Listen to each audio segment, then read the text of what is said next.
Hi Nena, I'm making this video for you since you haven't been in the garden this year.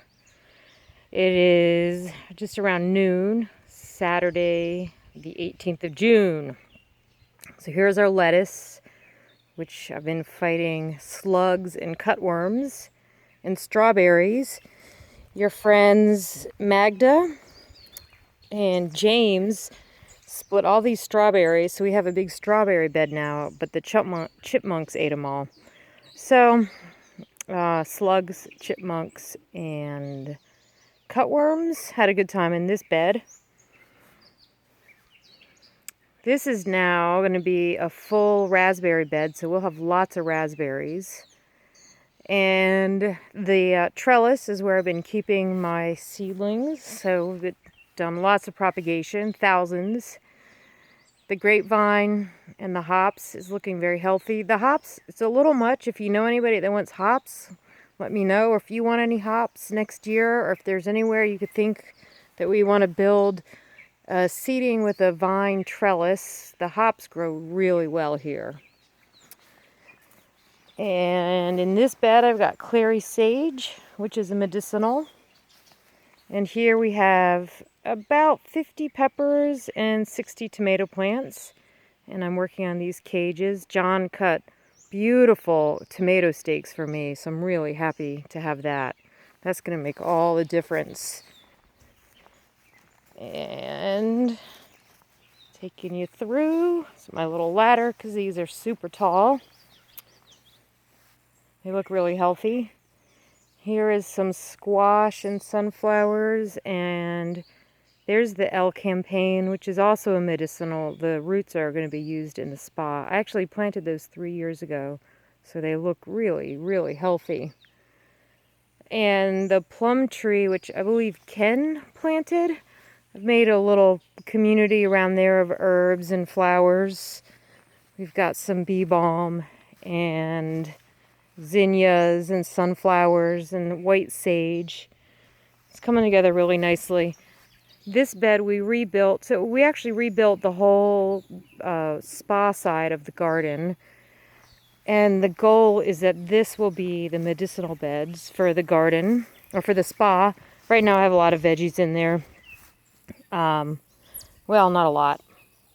Lettuces, that's a millet back there called limelight millet, which will be nice in flower arrangements. And the chipmunks and the crows go crazy in these fresh beds looking for little seeds to eat, which is fine with me, but they mess up some of the other plants in there. And this is flowers and squash and sunflowers and beets in here and beans.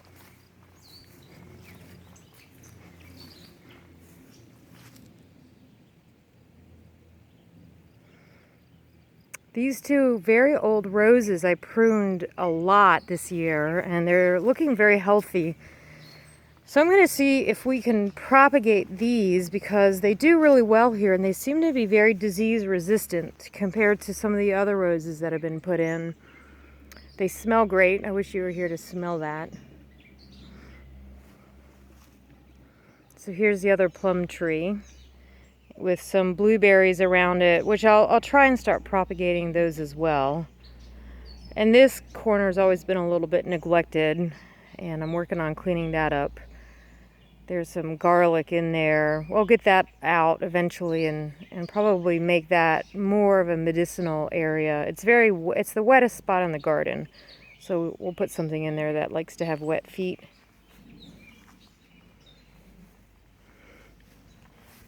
These are called dragon's tongue beans. They're really beautiful, with some sunflowers in the middle. This is beets and kohlrabi, which haven't been doing too well. I think that something's been eating them. And a bunch of bush beans. Oddly enough, the crows like the purple ones, which are on your left. So I've had to replant some of those about 4 times. This is flowers, all kinds of flowers coming up in here. Poppies and asters and zinnia and cosmos. some coreopsis, things like that. And we thinned and cleaned out this bed. So we've got a lot of poppies. That peony is doing really well. There's another peony back there, which has been swallowed up by some other things. I might be doing some peony moving around. These bush hydrangeas look really nice. And this is the flower corner. This bed is mainly greens. Again, the slugs and the cutworms have definitely been putting up a good fight. But I think we have it pretty much under control now. This is my favorite garden tool, this garden cart. The lilies, they're getting a little out of control. We removed some and we'll do some more, and I'd like to put some really beautiful flowering tree in the middle of that. So we're making the entrance a little bit less wild.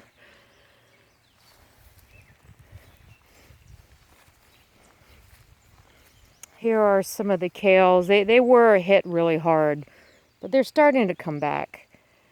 And the center of this will be a tall stand of pollinator flowers. Here comes the sprinkler. Let me run through this before we get hit. And then this bed here is cucumbers and tomatillos and the basils, which also got eaten really horribly by slugs mainly. So I've got some slug traps in here. Here, I'll show you one. It's a cat food can with beer, and there's drunk slugs in there. Actually, they're dead. And some dill. Back to our raspberries. And I put up some chimes, cleaning this area up in the back for a seating area. That's on the to-do list. And look, finally the metal scroll is being used. So this will be flowers. And there's a moon vine and a balloon vine that will grow up behind our little Buddha and cover that scroll. And that should be permanent. It's anchored in very well with some hollyhock in the back corners and other flowers all around this.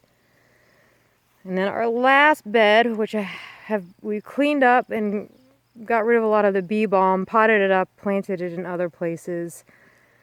So I'll probably just plant a lot of beans, bush beans in here next week.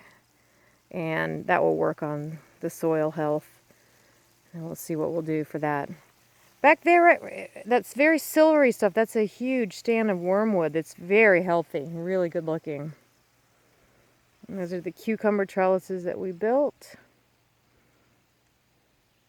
There's our humongous hops vine, which is taking over the corner. It's nice. It makes a really shady place to sit. And the greenhouse, which is going to need some TLC to make it really work well. Right now, it just gets very hot in there because we can't vent it.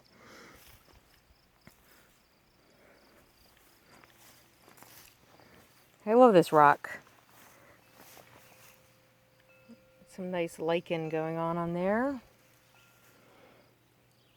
And ferns and some columbine, which I put in.